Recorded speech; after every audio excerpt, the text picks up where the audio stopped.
Private is mag-provide sa internet access. May collaboration dito.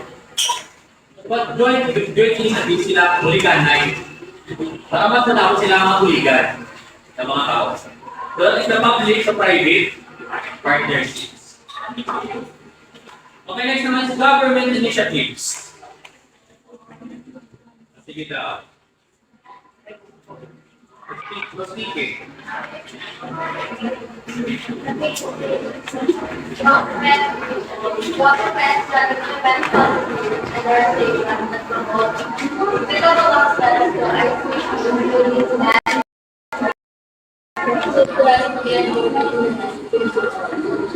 What do you mean by government initiatives?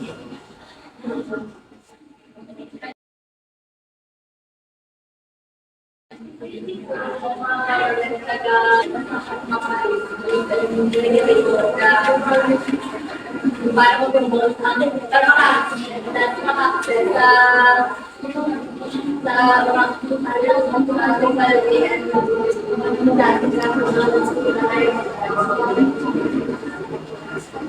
Nothing na. So what do you mean by government agencies? The governments can implement policies and regulations that promote equitable access to ICT. Kapag din, the government is bisa mag-limos ng batas or policies or regulations para equal ang paggamit sa technology. Like for example, ng mga services online, di ba? So, kung ano kasabahan sa ng rich families, hindi, nakita sa service ng government, hindi pa rin makikita access ka. So, ang mo na matas ng government is to create a policy na equal gamit ang technology or ang atong na services online. Like for example, pasang website, so kita duwe-duwe mag-load ng internet mo. So, hindi siya optimize yung website na. Ang mo sa government is make a optimized website para equal ang access sa mga rich people or poor people. So that are one of the policies na yung na. Lagyan naman sa budget ngayon ng sa DICT. So they will have regulations that everyone has equal access to information technology for internet. Next naman is inclusive education. So what mean by inclusive education? So may exclusive, may inclusive naman. Sige daw. Kumusta nyo naman? Isa pa, sino sa pupunta?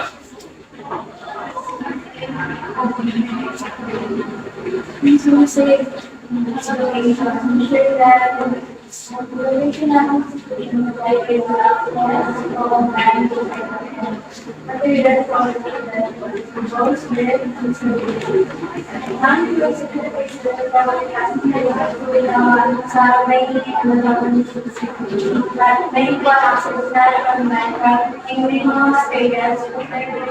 for all students kaya pagkagamit sa tapos iwapod sa sa may mga